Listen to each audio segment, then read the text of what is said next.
Sabotage is designed for you and I to walk away from everything that we dream so that we can be the complete opposite of who we've been designed to be.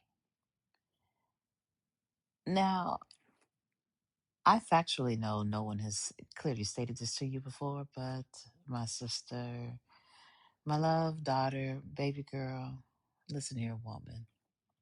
You are God's masterpiece.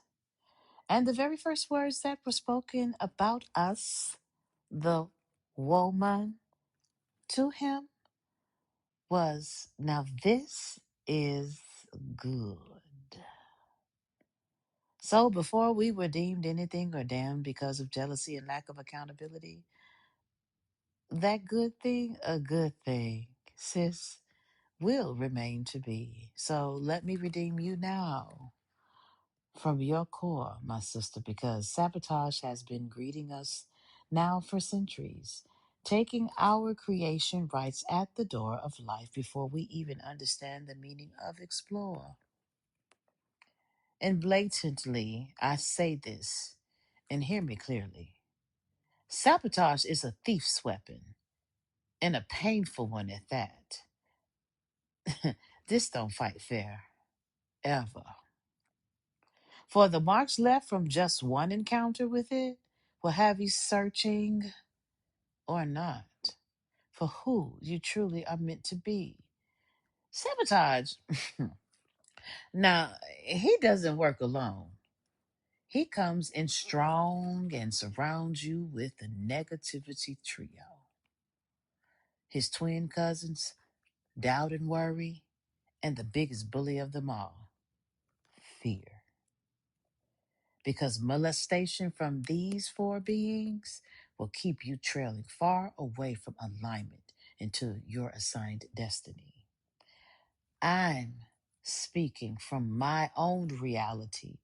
For see, sabotage settled beside me early, perching itself on its makeshift throne, mimicking mine, with a shadow so dark that it hid the weapon that I was born with to fight against it, and anything that would and could attempt to destroy who God had made me to be. And this happened long before I even had the ability to understand my own royalty. And just like you, I too was born a queen.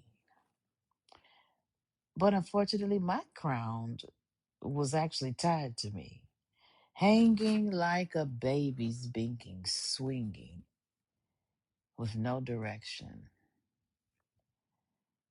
See, I was tried to be forced into a princess life, but that was never for me. Because, see, I was actually created to govern by way of his lead.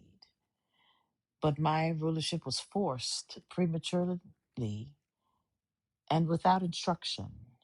I was forced to be strong in a world where I should have just been able to be weak. From where I'm from, see, strength is preached from the view of strength. But see, I promise you, I tried being strong. And the evidence gathered as a result of my tested hypotheses presented the boundless truths that strength is actually experienced authentically when I accepted weakness as its strategy of refinement for me. For where I am weak, He, God, is strong. And God's strength indeed is real for real.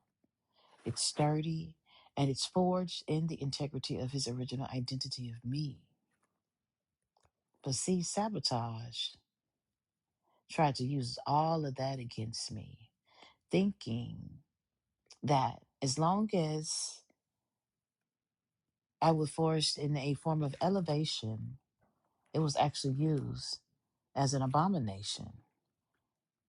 See, strength in its worldly form is just another collaborator alongside survival, for it feeds it through confusion, assigned by their daddy, abandonment, the unseen principality king. And the way this king rules is by forcing you into darkness, by pressure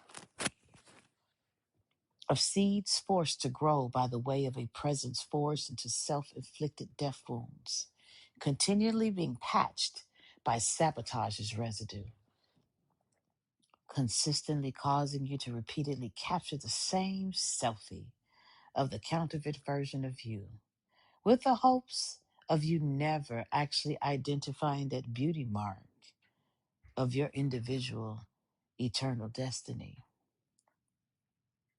But see, life just becomes an elevated extract of the generation before, the way things have been going, and then we cycle the lie that we're not the good thing.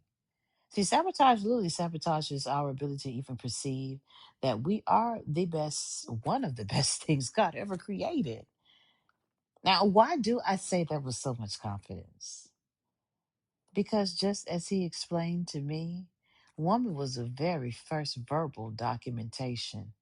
I mean, it was said out loud by somebody else that we were the good thing. That came out of man's mouth. And because he said so, we forever will be, regardless of what it seems. So, to you, my sister, we all come from that same mister who was created by the master. Think about that. Regardless of what's been amplified, my sister, you are royalty. And sabotage was just created exactly for you and me to never achieve that. But our royal garment still exists. Your royal garment still exists, sis. Matter of fact, is you've been wearing it. You just haven't been able to understand why the weight of you being different has been so heavy. Because see, your cloak is your original identity. So stop dragging it. Put it on. Get comfortable. Lay uncomfortable. And stop dragging that crown via your ankle. For it's time to pull it up past your waistline, sis. Above your chest so your heart can beat freely. Past your neck so it can quit looking back. Because your crown is heavy and it requires you to have a forward facing, forward vision, forward position forever. So sit down on your throne, my sister. Sit firmly. Bow your head just a bit so your crown can be placed tightly and firmly. And sit soft and pretty, quietly observing God's intentions of you from the beginning. And my sister, my daughter, best friend, mama, auntie, cousin, whomever you'll be, we must remember that we are really fighting a war that we can physically see. That's why words exist. Because what's once spoken, they manifest physically.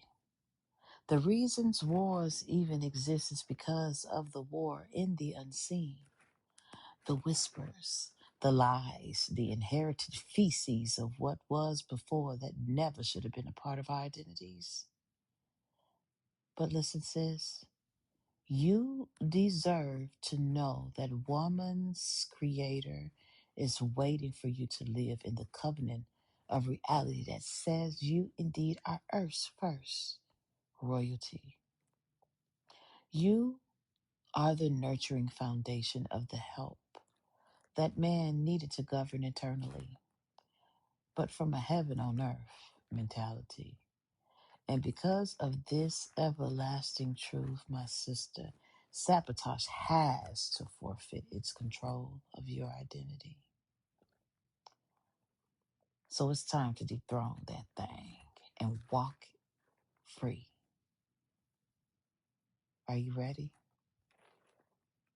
Because see, sabotage had to leave me.